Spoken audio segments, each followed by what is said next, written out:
Hey all, Toves here, back playing some more Planet Zoo, and we are celebrating the arrival of the Grasslands Animal Pack with a bumper-sized Tiguidou episode. I know, like 2 Tiguidou episodes in quick succession. What is going on?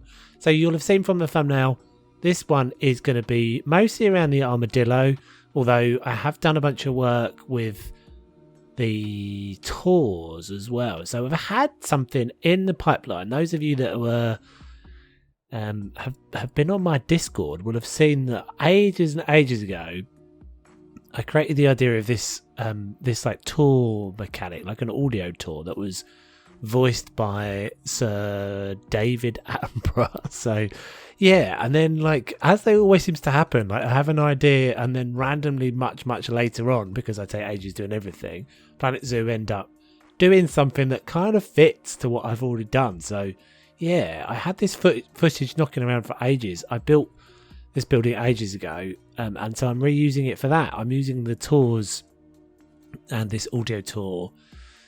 So that will be coming up. This is quite a long episode, but look at the last ones. The last few have been super short. Not that many of you seem to have watched the Raccoons episode. That's fair enough. I think it was not a great thumbnail, to be fair. But yeah, so if you haven't seen that one, this is going to be the last addition. So this armadillo habitat is the last addition to the night house, because again these are a crepuscular animal. So they're an animal that you don't see generally knocking around in the daytime. So when you see these in zoos, they don't tend to be outside. So I am both incorporating an internal space for them, which you see me building here, which is kind of deserty themed. Because again, we have this problem with Tiguidou is based in Canada, so it's like taiga sort of area. So yeah, when you're dealing with an animal that's obviously used to kind of hot climates, you have to kind of factor that in. So I've given them this sort of inside space that's kind of deserty themed, and then the outside spaces, I've stayed pretty consistent with this throughout Tiguidou and made sure that they feel more like they are like natural to the actual kind of settings of the zoo, rather than forcing kind of desert foliage into a take a sort of region. So we have worked on the inside space, and the second part of this is the outside space for the armadillo. So I decided, this was sort of following a comment actually that was a few episodes ago about the wombats and about whether they needed to have cover over them, and I decided not to do it with the wombats, but I have actually decided to make sure that both the raccoons and the armadillos are caged, so nothing can kind of, no big birds of prey or anything can kind of land on them and take the babies away. So yeah, so you see me working on that here. Another custom set. I have already got like 2 or 3 of these custom sets of cages going on, but the thing with this one, again, as I sort of mentioned in the raccoon habitat, I needed to make sure that none of this was climbable, because the raccoons are right on the other side of that fence. So though it doesn't matter massively for the armadillos, because the armadillos are not going to climb anything, it does for the raccoons.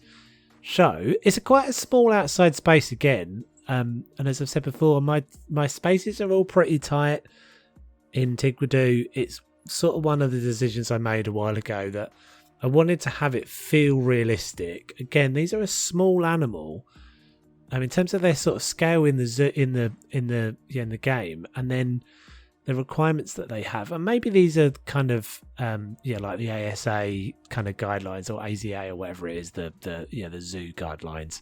Maybe the areas that Planet Zoo set are based on like real stats and things, but they always just feel massive. So yeah, I'm again taking a little bit of a liberty. It's much smaller. This little outside space. To me, these feel like more realistic proportions of a space that you'd see for an animal in a zoo, but maybe I'm wrong. So yeah, this is pretty basic. Again, it's all pretty kind of scruffy and super simple. There's a little kind of muddy section at the bottom. Got a bit of enrichment items in there, but not too much. And this is all, as you can see, right up against the path. So I wanted to make sure that this was all kind of glass and netting, and yeah, obviously the animals are not particularly big, so you're not going to have the problem of someone sticking their fingers through and being able to reach to the animal and having them nipped and that sort of stuff. So yeah, a bit more detail in, and then it was a real challenge actually to get this all. It's all a very irregular space. Obviously, when you do these sorts of custom cage sets, if it's a square cage, obviously it's really easy to do, or if it's something that's a variation of a square. But when you've got like a real kind of custom space, it becomes much more difficult to make it fit into the area and have it look kind of clean, neat. It's all obviously supposed to be that it's kind of custom built into this section. That was the thought here. So we will be, not only, as I said, we'll be looking at this, but we're also moving on to the outside space of the raccoons, because the raccoons in the previous episode, they had two spaces. They had the what did I call that? The urban experience sort of part of their exhibit, and then they had their internal space that's kind of looks like a natural environment. And then I wanted to give them this third space, which increases their footprint of their habitat quite a lot, but gives them an outside area. And I hadn't really realised this until I started playing with the raccoons, but they actually need a reasonable requirement of water. Again, they need more space than I'm giving them, but I think when you overall see the look of this final habitat, hopefully you guys will agree that it feels like it's actually quite spacious for them. I'm actually giving them quite a lot of verticality in this habitat as well. So you'll see me putting in some rocks and things, and you'll see me in a minute putting in a bunch of climbing frames and that sort of thing. It's something that I always think the game looks at footprint. So it looks at your traversable area as a restriction, but doesn't look if you give them lots of climbing space like I've got here, it doesn't kind of add that on. I don't think it does anyway. So yeah, again, I'm making this pretty small, but I'm giving them a reasonable amount of space.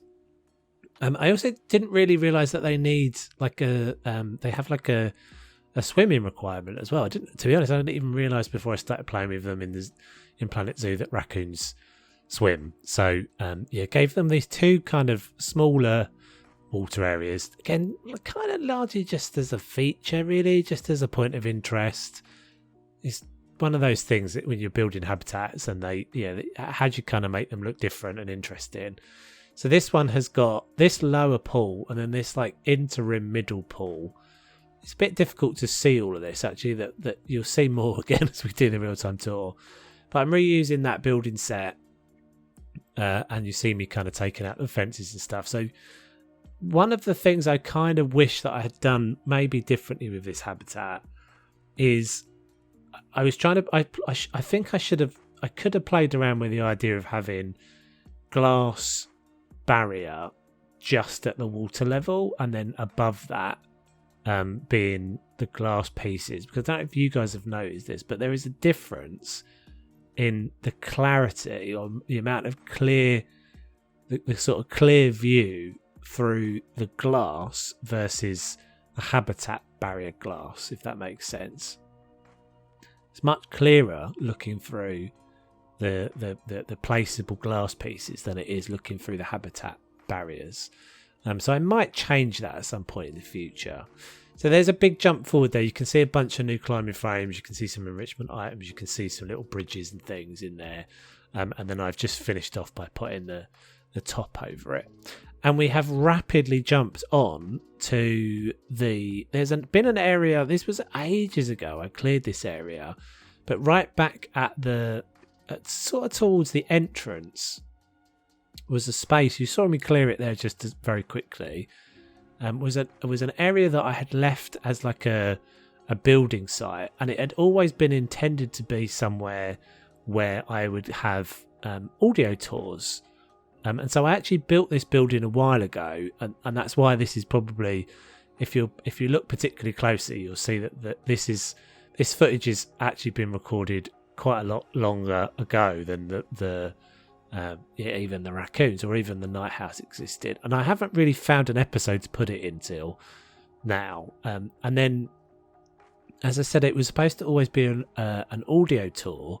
The idea being that you like collect a little audio guide, and it's voiced by David Attenborough. Somehow the zoo have got David Attenborough to do the narrations for it. I just always thought it would be a really cool idea. It's actually an idea I did for Serenity, which is something that I worked on ages ago with Thrive and Zekin. And yeah, so that was like a concept that I came up with ages ago. I never really massively went anywhere because Serenity got kind of folded up and stopped as a project. But yeah, I always kind of like the idea of incorporating it into Tiguidou. And so yeah, I built this little hut, and it's been sitting there for ages without me sharing it with you guys because I hadn't really found an episode to put it in. And then when I realised that Planet Zoo were doing actual guides, like tour guides and stuff, using the educator mechanic, I thought, well, this is perfect. I'll reuse this building to be both where you collect your audio guide, but where you also join like a guided tour. If you haven't seen that mechanic as well, I'll show you it when we get to the Realtime Tour. I'll explain it a little bit more, but it's actually works really well. I think it's something that Planet Zoo could probably push a bit further. It feels like one of those mechanics that will hopefully grow a little bit because they've got, like you have to use the same like waypoint and things for every step of the tour. It feels like it could got quite a bit more potential that they could stretch out of it. But again, so we'll talk about that when we get to it. So you see me, and you've seen me do this a number of times actually over different episodes, building these little sets. And these little build sets come in really handy because they are like a little kit that I'm using. And you'll see me putting this building together in a minute. But if you build these little kits, then you end up being able to reuse the kit to make different sizes of building, different shapes of building. So even though I might end up not using that exact same building again, I can use the kit again to create buildings that feel the same.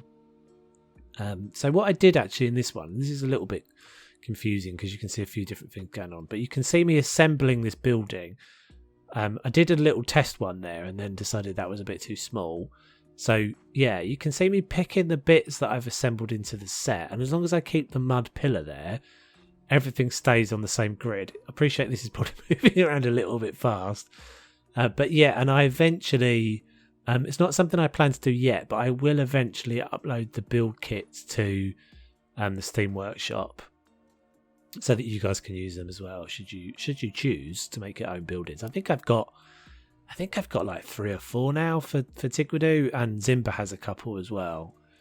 So yeah, you see me there. I've put it down in situ, and if you could look there, it's right by the back of the macaques, just at the bottom of the stairwell where the big Tiguidou sign is. So this is a fairly central part actually, and because it's obviously, because it's about guides, it wants to be early in the zoo. So even though I have been working and filled a lot of spaces in now, we still had this space set aside right back at the beginning of the zoo for this. So this has worked out perfectly. So you filled in that little gap. There's actually a bunch of backstage stuff that you haven't seen either yet, which I'll show you when we do the tour, just through this door here.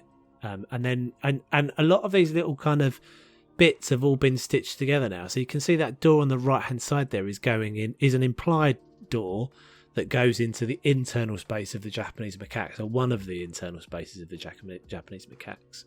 So we're now actually inside the building, and I really like this aesthetic actually. Just this kind of log, both the combination of the log piece and the beams there, I think work really well. So you may well see me use this build set again. And then we come in on to some details for this. So this wanted to feel like, because it's quite an early building, it doesn't quite fit with a lot of the rest of the zoo actually. A lot of the rest of the zoo is the buildings are actually quite modern. So I just sort of made a decision that I wanted this one to feel a bit more traditional, a bit older, potentially that this was a building that had been at the site longer than the actual entrance building we use now. So yeah, decided to give this a bit more of a cozy aesthetic. You can see me crazily creating my own little brick textures here. So put these pieces together, use this little I think that's marble or limestone piece there, that little shape. I decided was perfect for bricks, and then just give it some colour. There's a few little tricks that when you do these sorts of things that you sometimes see people miss when they build like custom items, is make sure you put a bit of variety in them, so you can see that there is a bit of a pattern in that brick set there. But yeah, it's kind of important to make sure you break it up a bit, and you'll see me go back in a minute and actually change some of the colours and stuff just to give it a bit more texture. So yeah, this was all, I mean, that whole brick thing is all about adding a fireplace in. So built this sort of custom fireplace.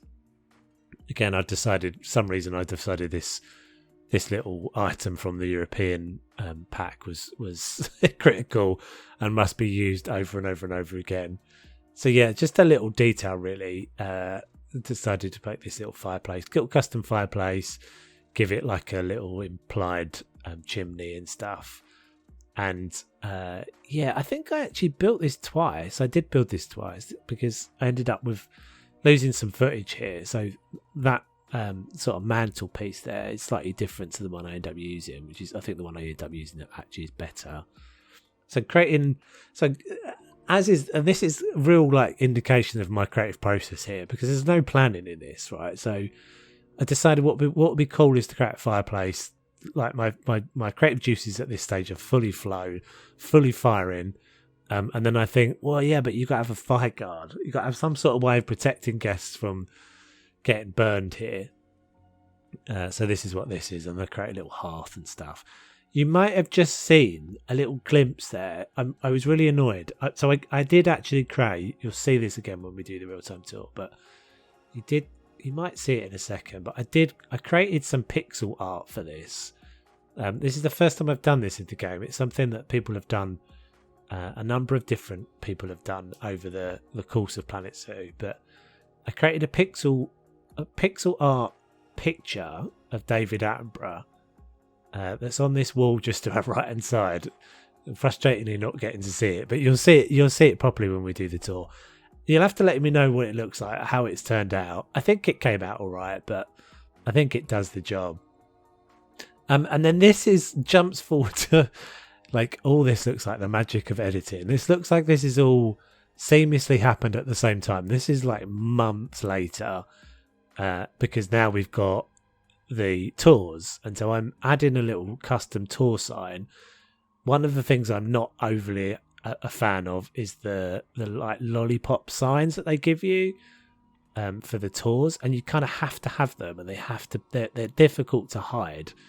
So I'm creating some custom ones of my own that I'm going to use as like covers and toppers, and I'll talk you through how I've used these. And I've set up my little tour indicators and stuff for these. So I've got like a butterfly one, a bumblebee one, and a snail one. So we are coming up to the end of the speed build section. Appreciate you hanging around. I'll be back any minute for the real-time tour.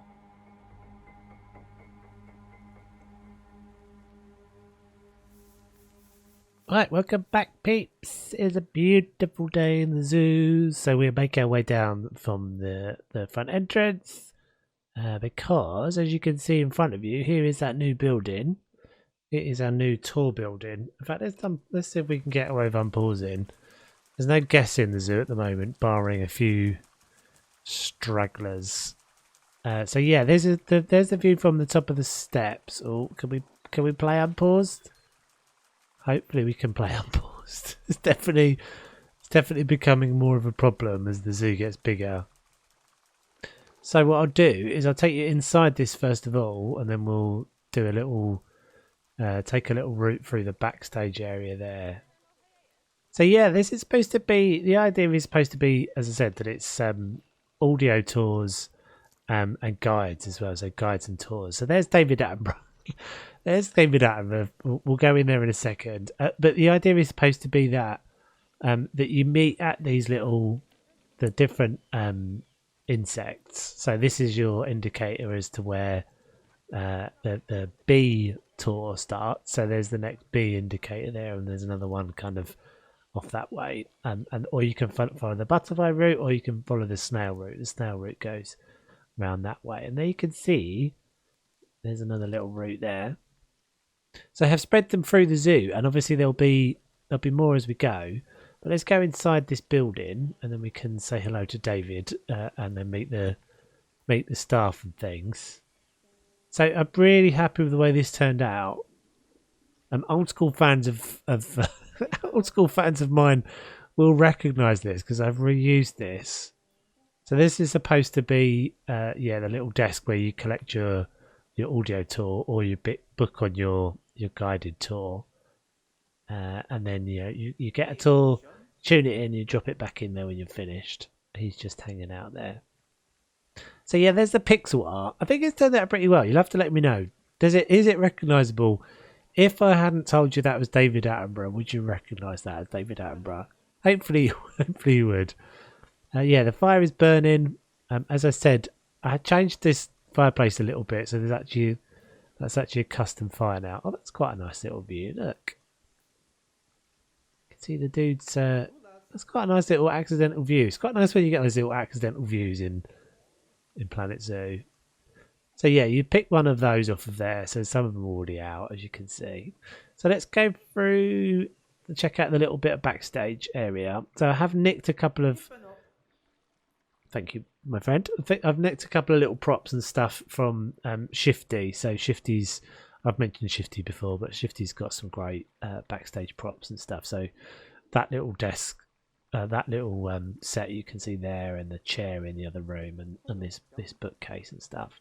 So this is supposed to be the kind of little service area for this office. And then if we stick our head through here, again, this was previously... Oh, temporarily up on the roof. This was previously an empty space. So this is the other side of the door there, or the other side of this fence. And there is the Japanese macaques. So now we've got this little walkway, this little backstage area here, a bit of water tank, and you can go down here. And then that door down the bottom there leads its way back towards the other side of the Japanese macaque. You can see the wetlands house and stuff on that way. But we're going to go this way. Yeah, let's go this way. So we'll push on through here. We'll make our way round to the night house. Again, we'll do this with a little bit of a zoom on, actually.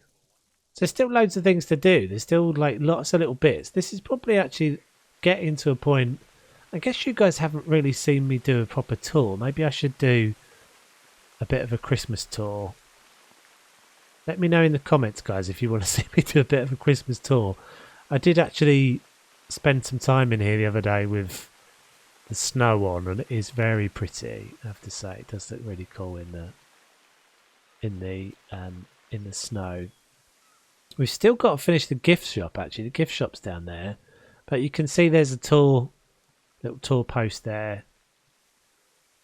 As I said, my problem with the kind of lollipops that they give you in the game is that they're just a bit ugly looking, and so you end up and because of the way they work, the keepers and the educators sort of stand right next to the posts. Oh, these guys keep getting stuck on this path. Come here, let me free you. Yeah, they stand next to the post that you've put down. So what you have to do is make sure there's enough space around it. So you can't kind of hide them that well.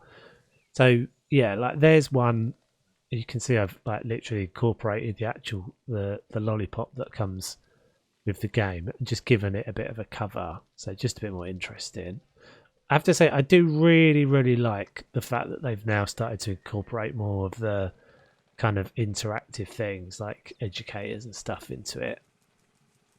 And they are really cool. I have to say the whole kind of education system is really cool. And actually something I haven't really explored yet, because I've still got to use the like show and tell bit. This is a glitch at the moment that I'm assuming they will probably fix fairly soon. But so my zoo is actually closed at the moment.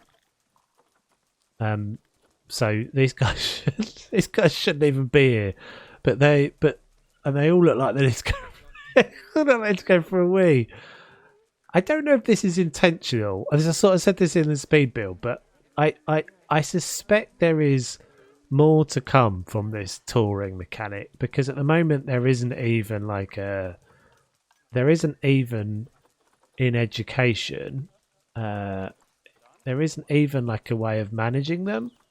Like they're not in here. So you'd think that those would be in tours or something. I guess they're gonna do something to that. So yeah, at the moment there is an error in the game. The fact that when the zoo is closed, the tours still start anyway. That is quite an interesting mechanic. Like I can see a case for saying that you should be able to have tours go on behind the scenes, but yeah, it doesn't quite work at the moment because they don't actually run the tours. They just get to that point and then they do that little weird jig. So we're seeing this in the day, but as I said, here is the final edition. I'll probably make some little tweaks to it and stuff. Actually, there's an armadillo hanging out inside, which is handy. I'll probably make some little final tweaks. I might maybe add some more of the geometric designs and stuff. Are they both in here? So yeah, that's their inside space. And I'm really happy with the way this has come out. Actually, I think the overall aesthetic of the raccoons is the night house is really cool now. Oh, hello. You're just all still just like ponderously sitting around. I did do a bit of work on the skunks, on the outside of the skunks, but I think that probably needs a bit more work doing on it before it's finished. So I'll probably show you that in the next one. But let's go back outside and zoom through this door. Excuse me. And you can see as we come down here now that we've got the outside space of the armadillos, as you saw me doing in the speed build. Oh, little legend. Just happened to literally. I mean, there's only 2 armadillos in there, so he must have immediately. Are you showing off for us? You're very much welcome to show off for us. Do some more tricks. Do some more rolls. No, he's got shy now. He's got shy. Anyway, yeah. So this is their outside space. Again, I didn't do loads with it. Pretty simple. Again, as I said, I wanted to keep it fairly small. I feel like I can hear a box that's an animal that's in a box still. These were done before. Need a bit of work doing to those still. And then this is the raccoon habitat. So we're actually just going to push our way through, I think. So you get this nice little view into the water section, and then they can climb along here and stuff. Let's just go through this. I think there's a bunch of them stuck there. So I've got to do something about that. That seems like it should be enough clearance. Look at that tiny little raccoon that's come out. So I'll show you this in a bit more detail. So yeah, they have this little swimming area. Again, one of the things I'm always kind of semi-conscious of is making sure that if you're putting swimming areas in or water areas into zoos, into animal habitats, make sure they've got a way of getting out. Because an animal not falling into that water would have to have a ramp to get out. So zoos are really careful about that sort of thing. So here we have, again, another little accessible pool. They have multiple ways of getting up there, but that tends to be their favourite way. That tends to be their favourite way of doing it. They can climb along this if they want to. They can climb along this if they want to. Is even the baby going to do it? Oh my god! Like rocket boosters engaged. So yeah, as I said, this is all painfully all caged over. I think it's actually turned out pretty well in the end. I've just noticed there's a gap there, but that needs to be fixed. But it's never ending.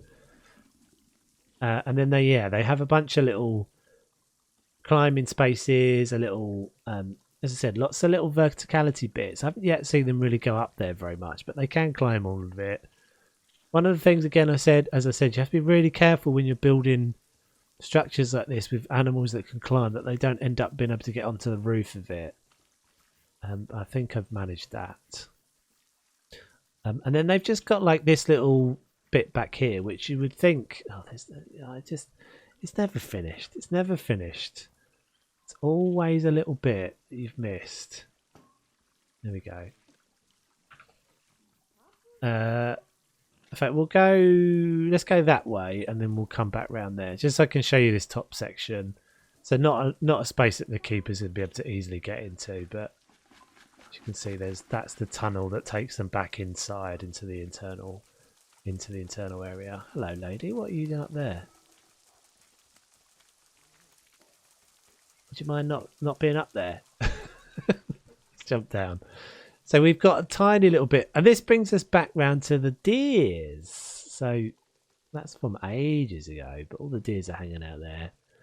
And then we have a path going up there, which is for a future episode. And then I'll take you around this little, again, temporary stuff here. You've got some floating trees going on, but there's a path going back this way that then ducks underneath, under this little bridge. In fact, that's probably a bit low, and it probably needs to be a little bit higher. And then this brings you round to the back. So this is the back of the... This is right on time. So through that little implied gate, just so there's a little bit of an airlock system and into there. And then that's the back of the skunks, actually, which I think I'll probably do a little bit more too, because this structure needs a bit more work. So that's going to be it for this one, peeps. Don't forget to like and subscribe. Thank you very much for watching. Don't forget to check out the new Grasslands Animal DLC. And I will catch you guys on the next one. Take it easy.